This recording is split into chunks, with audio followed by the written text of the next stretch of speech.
I'm not worried about Anthony Edwards or the Minnesota Timberwolves for the long haul at all, and this team will be back in title contention in the years to come. Now, this is sports media for you folks. 2 weeks ago, everybody's crowning Anthony Edwards as the next face of the NBA, saying how this is his championship to win, how he's going to win the MVP, all of that stuff. That's what happens in sports media when you see a guy lighting up the NBA, especially when he's taking out all of these old veterans like LeBron, like Luka, like Steph, like Jimmy Butler. Last year, he did it with Durant, Beal, Booker, Jokic, the reigning defending champs, Jamal Murray, etc. That's what we see with Anthony Edwards, and he has this huge, bold personality that everybody is drawn to, and that's what we're almost looking for right now when everybody's trying to crown the next face of the league. And now 2 weeks later, here we are where Anthony Edwards has an up and down series to a degree in the Western Conference Finals, and now everybody's saying, nope, he cannot be the face of the league. He can't win a championship. Can he be the best player on a team that wins a championship?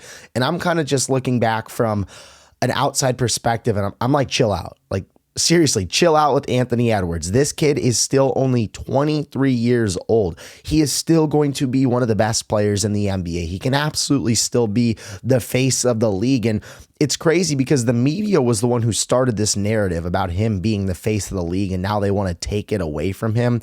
And everybody is being very critical and harsh about this last series that he had against the Oklahoma City Thunder, because this is now 2 years in a row where the Minnesota Timberwolves get bounced in the conference finals and Anthony Edwards kind of disappears. Now, last year when they lost to the Dallas Mavericks, Anthony Edwards and this team admitted that they ran out of steam. They had no more legs when it came to the conference finals. They had never been that far.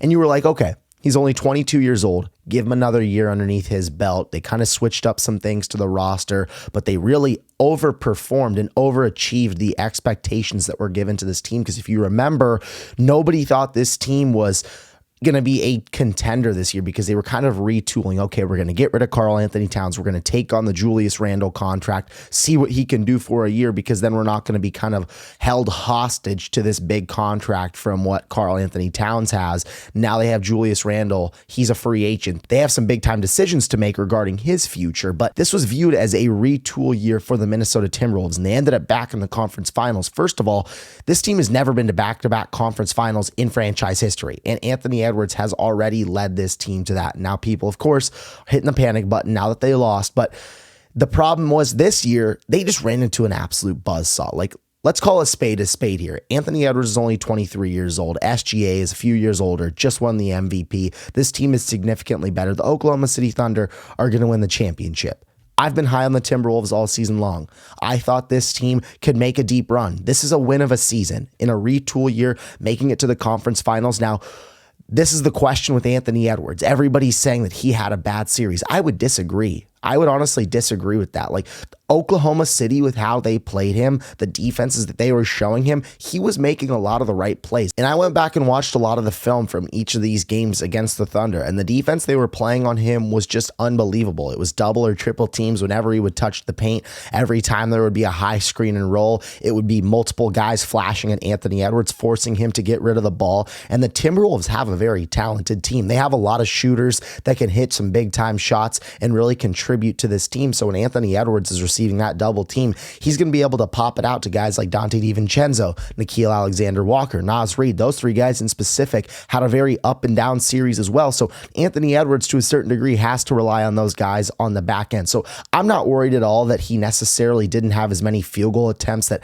everybody wanted to see, especially in game 4 that was a pivotal game, or a game 5. Like, they scored 126 points in game 4, and everybody killed Anthony Edwards, saying, oh, if he would have just taken a few more shots, they would have won this game. No, they wouldn't have. They scored 126 points. If they collectively as a defensive unit would have dug their heels on the hardwood, they would have gotten more stops, and that's what would have contributed to them winning more games. It wasn't a offensive issue as to why this team lost the series. Now, of course, it was an offensive issue in game 5 when they couldn't get anything going in the first quarter, dug themselves too deep into a hole, and they couldn't come back. But for Anthony Edwards, let's go through the stats here. And this is why everybody's super frustrated with him. You look at last year. This is when his emergence in the postseason postseason happened. Put up 31 points per game against the Phoenix Suns in the first round. Then it went to just under 28 points per game at 27.7 against the reigning defending champs in the Denver Nuggets. And then they took them to 7 games. They would go on to play the Dallas Mavericks, which I thought was a very good matchup for Minnesota. Anthony Edwards would only have 26 points per game, and that was his lowest in the postseason. But yet again, he admitted he lost his legs this year. In the first round, he puts up nearly 27 points per game at 26.8. Then he puts up 26.2 in the second round against the Warriors without Steph. And then this most recent series in the Western Conference Finals just puts up 23 points per game. And a number that really stands out to me is that 3-point percentage at an abysmal 28%. He led the NBA in 3-pointers this year. And Oklahoma City just did a great job of really hedging those screens, not letting him step into any wide open 3-pointers. And that's why when you see in game 4, he only takes 13 shots. He was 1 for 7 from beyond the arc. This most recent game, game 5, he was 7 for 18, 1 for 7 from beyond the arc. In game 2, he was 1 for 9 from beyond the arc. They made it an point of emphasis. We're not going to let you get that 3-point shot going. We're going to force you to get downhill, force the other guys to beat us, and they were only able to beat them one game because of it. But you cannot blame Anthony Edwards because of it. Another point I want to make here is that Anthony Edwards is only 23 years old. This is what's being lost in the entire equation. We understand that he has this big, bold personality that everybody loves. I love it too. It's awesome to watch, and I think the NBA needs more of that. The NBA needs more trash talkers, more guys that are going to get in your grill, let you know about it. We love that about Anthony Edwards.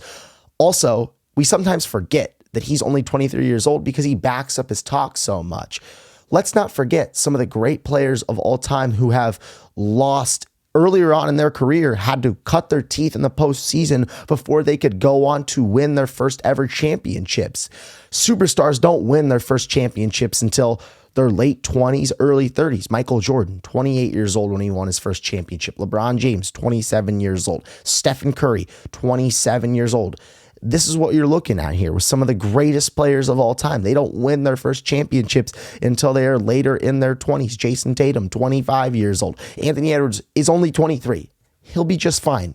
He will be just fine. He's in a great situation in Minnesota. He's going to continue to get better. This is going to continue to fuel him. You look at all the press conferences afterward, he looks like he's in a good state of mind about the whole situation. He's excited for the opportunity, and I would be too if I were him. He's only 23. He's going to bounce back in a major way because of this. He's one of the elite scorers in our game already. He's only growing as a rebounder. He's only growing as a playmaker. He's such a good defender too. He's becoming a very balanced player, and I think Anthony Edwards has such a bright future.